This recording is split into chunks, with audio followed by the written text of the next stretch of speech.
Y'all ever searched in that search bar up there on TikTok, how to manipulate women? And what the men under that search say about women? And how seriously out of touch with reality they are? How out of touch with women they are? How they know literally nothing about us? Really?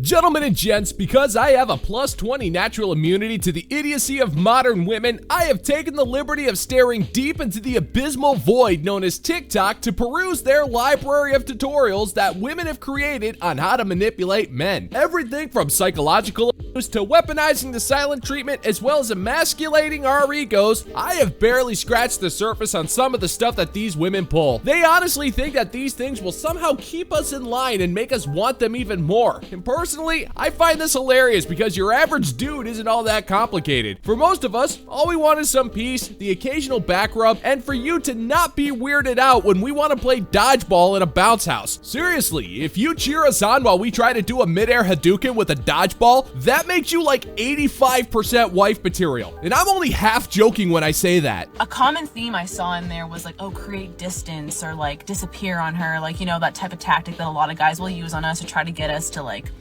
be at their every beck and call. I don't know about you, girl, but me, if you give me distance, that's gonna give me time and space to think about the fact that you aren't that great, to maybe meet somebody else, because you're single until you're married. Let's be real. What does that even mean?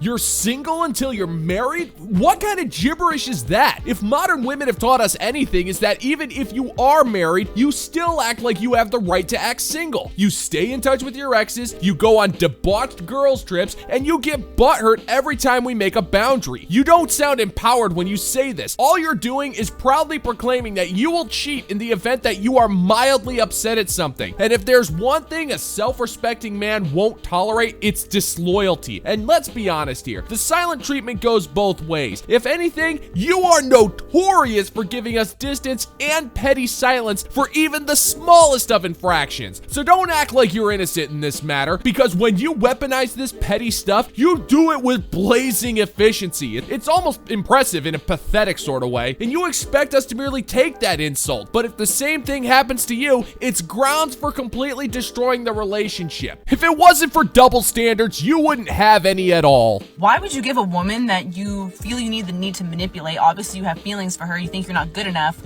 Why would you give her the space and the time to move on from you and to realize that her life is actually a lot better without the stress of you in it? Objection! The same thing could be asked of you. There comes a point when a man simply gets tired of being treated like dirt and will realize that the amount of effort he's making to try to make the relationship work simply isn't worth it anymore. And once he finally says enough is enough, you'll break down faster than a Ford Pinto on the Autobahn. Then you'll cry and beg him to take you back, and he'll just leave, because once a man realizes he's had enough, he won't tolerate any more mind games or disrespect. And then he'll find another woman who will treat him with dignity, or he may choose the life of solitude. Either way, his choice to leave you will be one of the most satisfying decisions of his life, and you'll be alone with no man to manipulate, with only your 200 TikTok followers to hear you gripe. Have either of you ever been friend zoned by a guy, and if so, how'd that make you feel? A couple times when I was younger, made me feel pretty bad. Yeah, pretty insecure.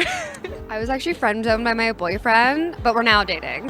Bullshit! Oh, okay, I get it. So when a guy puts you in the friend zone, it makes you feel sad, lonely, and insecure. But when you put a dude into the friend zone, it's because you love that friendship so much that you don't want to risk ruining it by pursuing anything romantically. Well, that you have this armoire, it's kind of heavy, and you need a guy to help you move it, and your boyfriend is too busy that day because he's at the sword range. And even with what you experienced, you have absolutely no idea the kind of irreparable harm that you've done to a dude when you've placed him in the friend zone. But I guess you think you deserve sympathy because some dude you wanted didn't want you back. And the sad part is that all of this will be lost on her because she's incapable of thinking about anyone except herself. And even if you call her out on that, she'll just turn around and say it's different because patriarchyisms or some such nonsense. I don't know if I've been friend zoned, but I feel like sometimes it's hard to tell if they're flirting with you or just like trying to be friends.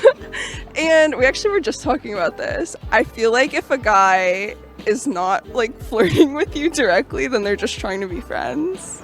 Do you think men and women can be just friends? No. I do. I think you can just be friends. Well, no, I do. I really do. Well, you have to admit, she is rather mannish. Oh sure, I believe you, lady, man, woman, dude. You're so certain that men and women can be friends that you had to second guess yourself mid-answer. The truth of the matter is that if women and men stay friends for long enough, one of them will catch feelings in either their head upstairs or the swamp downstairs. That's just basic psychology. Proximity breeds familiarity. It's part of being a human. But if you don't feel that way, that won't stop you from leading the guy on if it benefits you in the long run. And that's why a lot of men have straight up given up when it comes to shooting their shots. Being in the friend zone is one of the worst experiences imaginable for a dude when it comes to a woman he likes. So at the end of the day, it's just easier to not bother than it is to risk everything. Because believe it or not, men really don't enjoy having their emotions being toyed with by a woman they find mildly attractive. We kind of find it hurtful. If you asked your best straight single guy friend if he'd date you or hook up, what do you think he would say? I mean, in my experience, yes, maybe, yeah. Say yes. So then you can't be friends. Okay, I think girls can be friends with guys, but I don't think guys can just be friends with girls. I agree with that. Yeah. So is it true that women tend to set the boundaries of a relationship, whether you're going to be friends or more than friends? Yeah, I think so. Yeah, I would agree. I would agree. That does not make sense. Oh my god, woman, you just contradicted yourself. First you say that you can't tell if guys are flirting with you, so you're not sure if they want to be friends or not, but then you turn around and say that you're the one who sets the boundaries when it comes to relationships and friendships. Which one is it? You can't have both. This is one of the reasons why human pair bonding is FUBAR in today's modern world. Modern women have so many options that they keep guys in the roster or as a backup plan in case their options dwindle as they get older. So the dudes they keep as friends can always double back when they get older just so they don't have to die alone. Men have become wise to this, and a lot of us refuse to be the backup plan. It's kind of insulting. We have too much self-worth, and you don't get to destroy everything about yourself and expect us to swoop in and pick up the pieces. That's your job. We're too busy improving on ourselves and learning how to throw axes, because both are kind of awesome. Here's a lovely little PSA that nobody asked for. You wonder why the divorce rate's so high? You wonder why there's so many women in their 20s, 30s, 40s that are not in relationships or not getting married just because they plain don't want to? Or why there's so many single moms in the world right now? No, and I don't care. And here's the answer that you didn't ask for, because you brought it on yourself. You've been posting this endless cringe on social media, blaming us for not being good enough because we didn't meet the insanely high expectations that you set, because cretins like yourself posted videos saying that if you're not 100% happy with your marriage 100% of the time, then it's failed and it's grounds for divorce. It's because you kept hooking up with Chad, Tyrone, Rafael, Takeda, Sergey, and Francois, thinking that they were gonna give you that Disney princess life you demanded. And after years of this treatment, the dating well has been poisoned to the point where most men would rather die of thirst than risk drinking a single drop. It's simply not worth the gamble anymore. So instead of risking everything we've ever built to an entitled hussy with a body count larger than Starship frickin' Troopers, we're just gonna go do our own thing. Because it's better to be a lone wolf than risk it for a woman who's willing to sacrifice our happiness when she's not getting hers.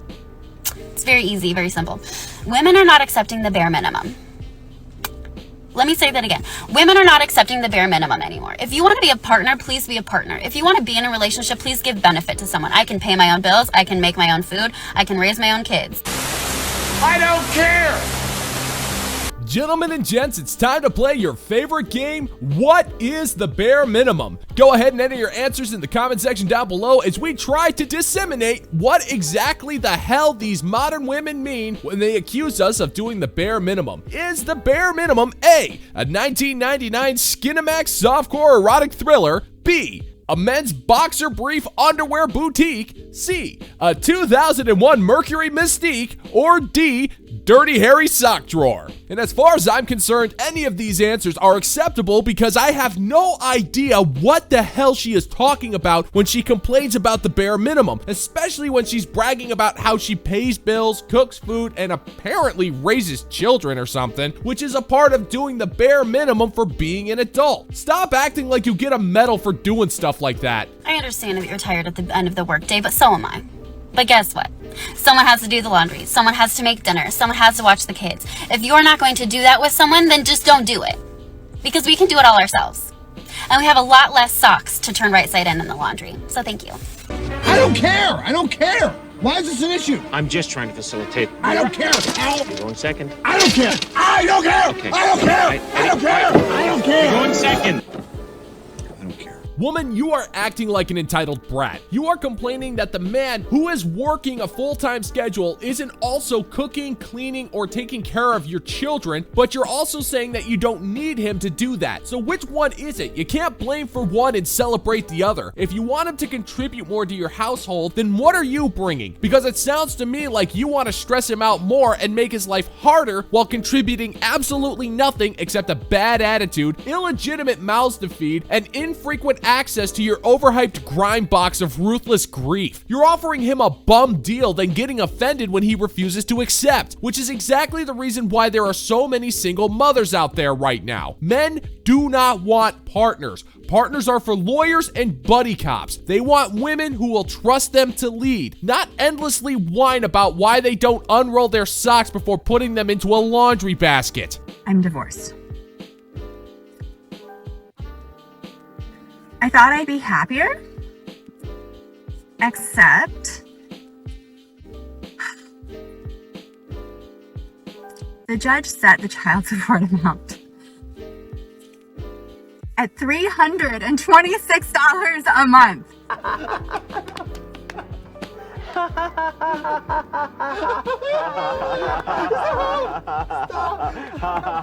Listen, I've said it before and I'll say it again. The American divorce court system is nothing short of a legalized extortion racket designed to shake down men for as much money as humanly possible. Divorce court already ruins men financially since they have to pay for court fees, lawyer fees, and ultimately alimony alongside some nice child support. But that does not stop me from laughing my freaking head off when a woman goes through all of the work to completely destroy her household, her children's mental well-being, as well as the husband's faith in humanity, only to turn around and see that her big payday was cut down next to nothing. But let's go ahead and bring up some points here. You have children. You have divorced your husband, and most likely with the intent of keeping sole custody of those children. But you were also going to depend on child support in order to take care of your children, which leads me to believe that you didn't make enough money to support your children on your own. But you initiated a divorce anyway, probably because TikTok told you to do so. Something tells me you didn't think this one through. $326 a month for 2 kids for child support is what he has to pay me. $326 a month. Because he's not working. Because he chooses not to. I was able to cross-examine him, which was fun. And I asked him how many hours a week he spends working or trying to sell houses, because technically he still has a real estate license, so technically he's still a realtor. He said 15 hours a week, approximately. Nice. Nice. Nice. Nice.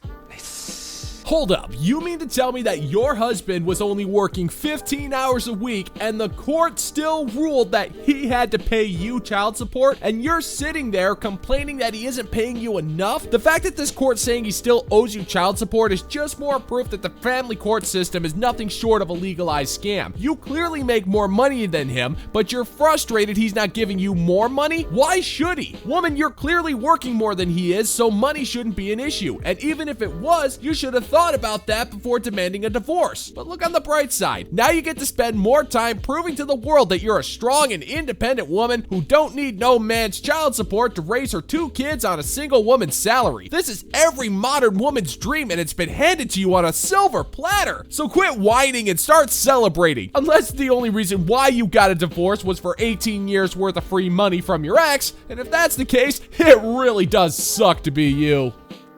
Is how many hours he works per week. Grown man. Grown, able-bodied man with transportation and no childcare to worry about. Says he works 15 hours a week, which I think is kind of a high estimate. I'd put it more at like 0 hours per week. So $326 a month for 2 kids. Fun, right? And this is after I was super gracious and let him keep his parenting time. The guardian ad litem recommended 0 parenting time for dad. Man, that's just mean. That's mean, man. Absolutely, you are the pinnacle of modern generosity. Just look at you, generously leveraging your kids against your husband in hopes for more child support. Be real, lady. Your ex-husband knew that you were planning on divorcing him, so he figured out a way to drastically lower his income so you wouldn't be able to extort him for more money. Then you decided to leverage your children against him in hopes of squeezing out a little bit extra child support. And you're gonna say that you're the generous one because you are letting the father see his own children. That's despicable. You should be ashamed of yourself. Just admit that you saw this man as a piggy bank and you wanted to hog all of his life's work for yourself. And then when you didn't get what you wanted, you went out to the internet to claim that you're the victim after you destroyed your ex-husband and children. And you traded it all for a life of excruciating loneliness and a check for $326 a month. Hope it was worth it, wretch.